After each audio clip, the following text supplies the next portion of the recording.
My name is Charles Fréger. Was born in 1975 in the center of France.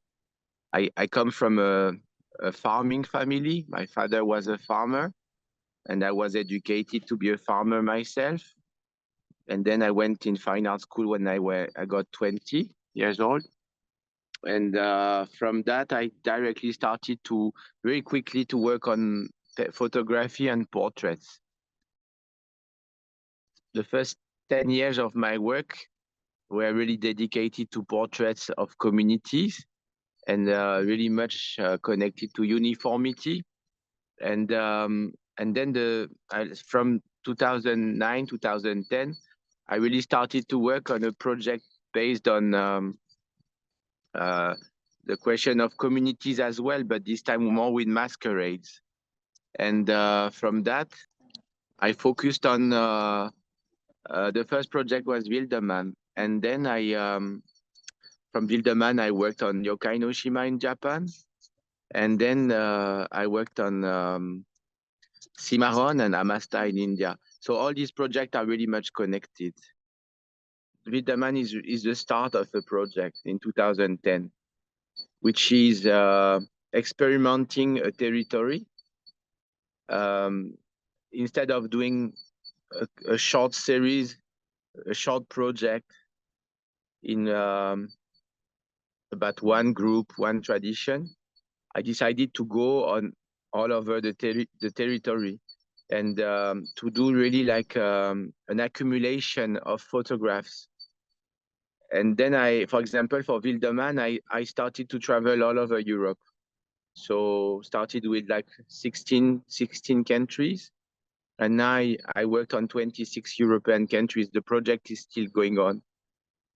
Then I did the Yokai no Shima project in Japan in 2013 to 2015, which has been done in the same way, like traveling all over Japan and also somehow comparing Japanese tradition with European traditions.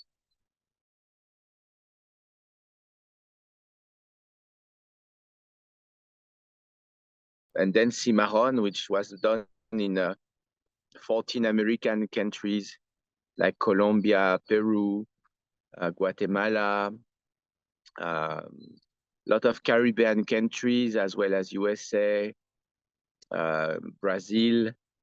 And then the project there was focused on masquerades, the masquerades which are based on Afro-descendant culture. And of course, in this area, it's really much about a culture which came out from the clash between three populations, which are the Africans and Europeans and native from all these American countries. And of course, the Afro-descendant culture is coming from the fact that millions of people were taken out from Africa to be slaves in all these countries. And at the end, this very strong clash, this violent friction between all this culture produced another culture.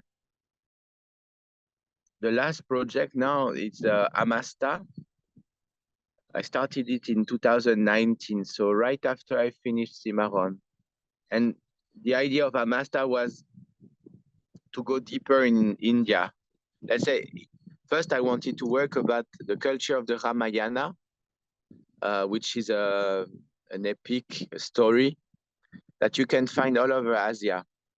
So you find Ramayana, for example, in Cambodia, you find in Thailand, in Indonesia, and in Sri Lanka, and also in India.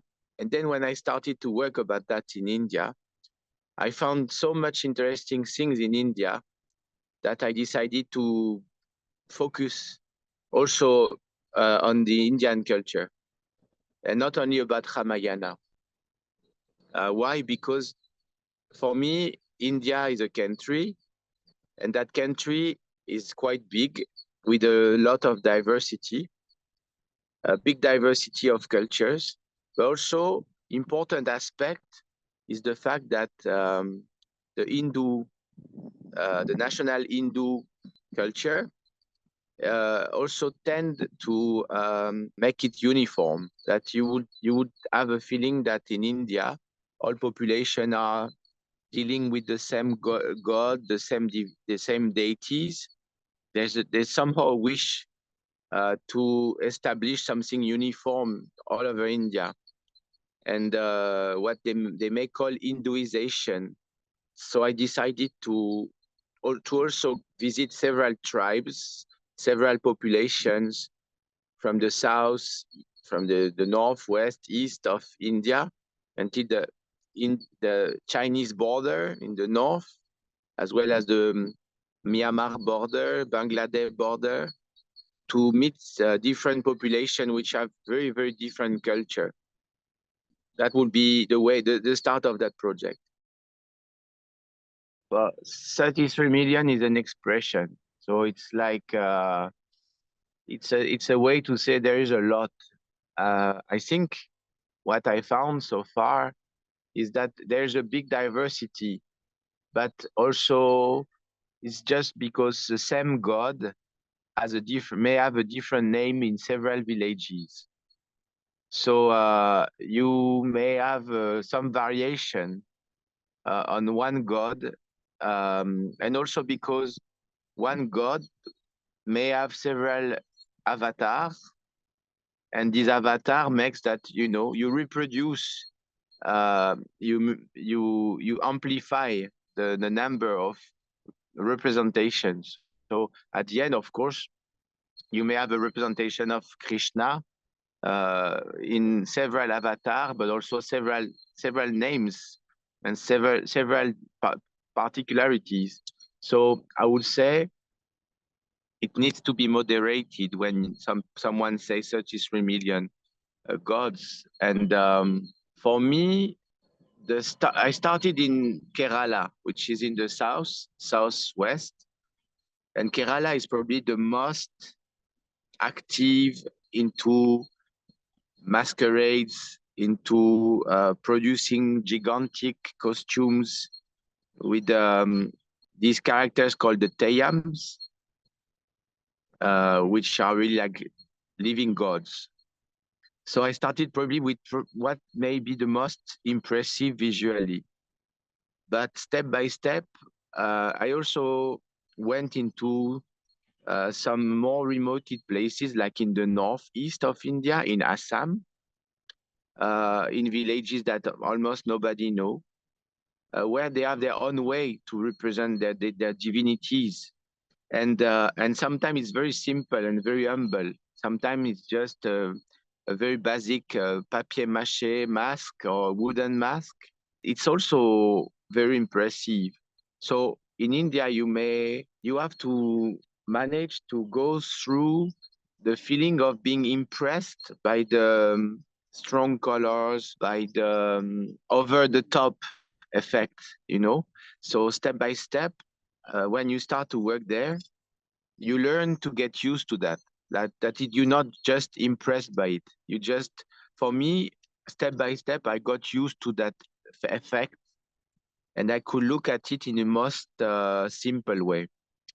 So I must say as well that I'm not very spiritual myself. So I'm not looking at tradition in a spiritual way. So I'm not like a European guy going to India with the feeling of being very impressed by the spirituality of the people. It's not my work, not at all. I'm more interested by these traditions, like someone who is doing a work, an Indian person, an Indian man, most often, who is, as a job, being the god. It's the starting point. I tend to look at these people as normal people who have a job, and their job is to act or behave like a god. I'm French, and I think in the French culture, we have a fantasy of a question of universality, like trying to imagine that that there could be something universal and so on, but I would say it's much different. Like I really also believe that in a country like India, there's so many differences as well. Like you already have to look at it with a very strong diversity, not trying to resume what you see there as, okay, in India this is like this. No, in one village it's like that, in another village it's another way, in one city it's like that. There's really a very big diversity there, and then comparing that to the rest of my work, it's pretty hard. What I can say is that the similarity is from the fact that someone is part of a group, and that being part of that group, there is all over the world some people who are part of communities, and a lot of communities are existing almost in the same way, with the same systems, the same, like a club, like a football team, like a company, like a regiment, like a school, where people are getting together. Like often the reason why people are part of these communities, before being religious, before really being fascinating in the tradition, I think the first reason, and which is probably the most universal reason, is to be together. So that people want to be together. And after that, of course, taking part of a festival, festivities is a demonstration of being together, like actively being together, the wish to be together. So maybe the only common point for me is there, that in Kyoto or in Sado Island, as well as Okinawa, traditions are really similar as what you may find in India, in the fact that these people do it actively to spend time together. And I think that's already a good reason why I'm looking at this, because it's more like looking at this tradition as a social system of people being together. I'm doing portraits, so I'm not doing a reportage about a tradition. It's more like it's pretty much more like if it would have been done in the 19th century, when photographers could not do a reportage of a tradition, and then they would photograph the people taking part of that tradition in their traditional costume. So I think it's more connected to a very simple and classical way of photographing.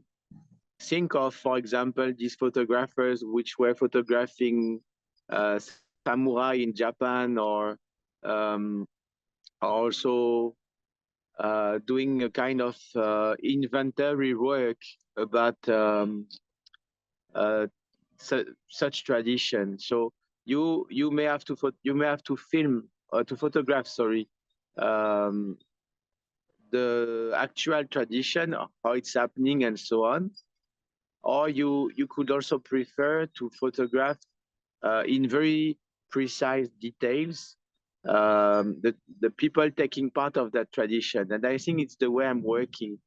I like to have that particular moment which I choose myself, which is done on appointment, where I can meet the people, where I can photograph them precisely.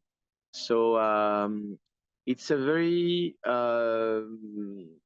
protocolar system, almost looking like a studio setting, in a very traditional way. Like, yeah, it could be a studio work, but it's done in the area, in the street, it's done in the, it's not done in the festival, but it's done in the temples, it's done in the streets, done in the fields, in the villages. And in the places where usually these traditions are happening, but I'm doing it all staged.